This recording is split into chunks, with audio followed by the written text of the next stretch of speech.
السلام علیکم ورحمۃ اللہ وبرکاتہ۔ عزیز دوستو، الخیر ٹرسٹ CGM چینل میں آپ تمام کا استقبال ہے، خیر مقدم ہے۔ حسب معمول ہماری گفتگو کا عنوان سیرت طیبہ صلی اللہ علیہ وسلم ہے۔ آج سیرت طیبہ صلی اللہ علیہ وسلم کا 11واں حصہ، 11ویں قسط، پارٹ 11 کے ساتھ آپ کی خدمت میں حاضر ہیں۔ بسم اللہ الرحمن الرحیم۔ روایتوں میں آتا ہے کہ جب رسول اللہ صلی اللہ علیہ وسلم کی ولادت مبارکہ ہوئی، یعنی آپ صلی اللہ علیہ وسلم پیدا ہوئے، اس وقت طائف کے قریب ایک گاؤں میں بنو سعد کے نام سے قبیلہ رہتا تھا۔ اس قبیلے کی 10 عورتیں مکۃ المکرمہ کی طرف نکل پڑی تاکہ مکے میں جو بچے ہیں ان کو اپنی گود میں لے لیں، اپنی گود میں بچہ لے کر آئے، بچے کو پالیں۔ اس غرض سے جو ہے قبیلے بنو سعد کی عورتیں سفر پر نکلیں مکے کی طرف۔ ان 10 عورتوں میں سے ایک عورت کا نام حلیمہ سعدیہ تھا۔ ان کے پاس ایک اونٹنی تھی اور ایک گدھی تھی۔ گدھی کے اوپر سامان سفر رکھا تھا اور اونٹنی کے اوپر حلیمہ اور اس کے خاوند تھے۔ حلیمہ کے پاس دودھ پینے والا ایک اور بچہ بھی تھا۔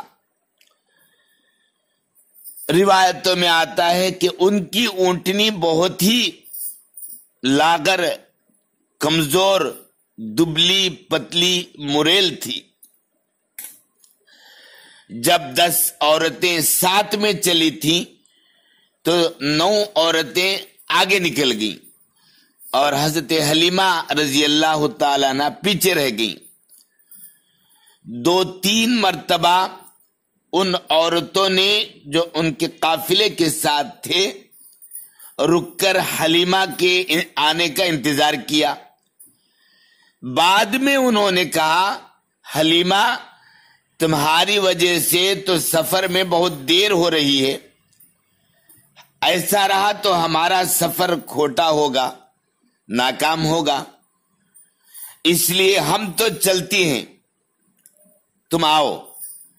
چنانچہ 9 عورتیں پہلے نکل گئیں اور حلیمہ سعدیہ رضی اللہ تعالی عنہ سے پہلے مکہ پہنچ گئی۔ ان میں سے ہر عورت چاہتی تھی، ان کی خواہش تھی کہ میں امیر باپ کے بیٹے کو اپنی گود میں لوں تاکہ مجھے میری محنت کا زیادہ سے زیادہ پھل ملے۔ چنانچہ سب عورتوں نے امیر لوگوں کے بیٹوں کو گود میں لے لیا۔ عورتیں آتی اور رسول اللہ صلی اللہ علیہ وسلم کے والد کے بارے میں پوچھتی کہ اس کے والد کہاں ہیں۔ جب معلوم ہوتا، پتہ چلتا کہ وہ تو فوت ہو چکے ہیں، انتقال ہو چکے ہیں اور یہ بچہ یتیم ہے، تو یہ عورتیں سوچتی کہ پھر ہمیں تو کچھ نہیں ملے گا، چنانچہ وہ واپس چلے جاتی تھی۔ جب آنے والی عورتیں پوچھ کر واپس چلے جاتی تو حضرت سیدہ آمینہ رضی اللہ تعالی عنہا کے دل پر ایک چوٹ لگتا تھا، ایک زخم لگ جاتا تھا۔ حضرت بی بی آمینہ رضی اللہ تعالی عنہا کا غم بڑھ جاتا تھا۔ انہیں حضرت عبداللہ کی یاد آ جاتی اداس اور غمگین تو پہلے ہی سے تھے اور اداس بن جاتے تھے. اور آپ کو معلوم ہے کہ ایک اداس بندے کو ایک لفظ ہی سننا پڑے تو یقیناً پھوٹ پڑتا ہے. تو ان عورتوں کا آنا اور رسول اللہ صلی اللہ علیہ وسلم کو چھوڑ کر ویسے ہی چلا جانا سیدہ آمینہ رضی اللہ تعالی عنہا کے دل پر ایک بھاری ضرب لگتا تھا. اور اس وقت وہ سوچتی ہوں گی کاش آج عبداللہ ہوتے، وہ اس بچے کے لیے اچھا لباس لاتے، کھلونے لاتے اور اس کو سیر پر لے کر جاتے.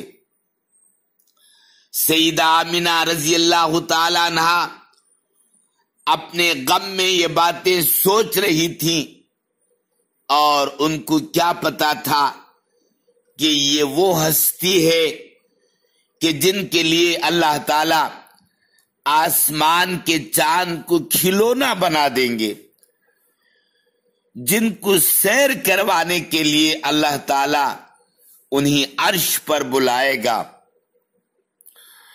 جن کو اللہ رب العزت دنیا کے اندر ہی بادشاہی عطا فرمائیں گے.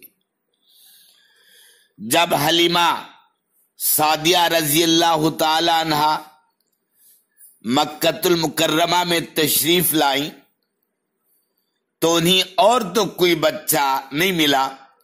اس سے پہلے جو عورتیں آئے تھے وہ سب مالداروں کے لڑکوں کو اٹھا لیا تھا اور کوئی بچہ تو موجود نہیں تھا رسول اللہ صلی اللہ علیہ وسلم کے علاوہ. تو اس لیے آپ کو کوئی بچہ نہ ملا. پتہ چلا کہ صرف ایک بچہ ہے جو باقی رہ گیا ہے. واہ میرے مولا، جس نے ایک کی عبادت کرنی تھی وہ ایک ہی رہ گیا، جس نے ایک قرآن کی طرف بلانا تھا وہ ایک ہی رہ گیا، جس نے ایک شریعت کی طرف بلانا تھا وہ ایک اللہ کو ماننے والا ایک ہی رہ گیا. اب بی بی حلیمہ رضی اللہ تعالی عنہا کے پاس کوئی آپشن ہی نہ تھا اس بچے کے علاوہ. ان کے دل میں یہ بات آئی کہ میں دیکھوں تو صحیح کہ یہ بچہ کیسا ہے. چنانچہ روایتوں میں آتا ہے کہ رسول اللہ صلی اللہ علیہ وسلم سوئے ہوئے تھے اور اوپر چادر اڑائی گئی تھی. بی بی حلیمہ رضی اللہ تعالی عنہا نے جیسے ہی چادر اتاری تو بچے نے آنکھیں کھولے اور وہ اس کو دیکھ کر مسکرایا.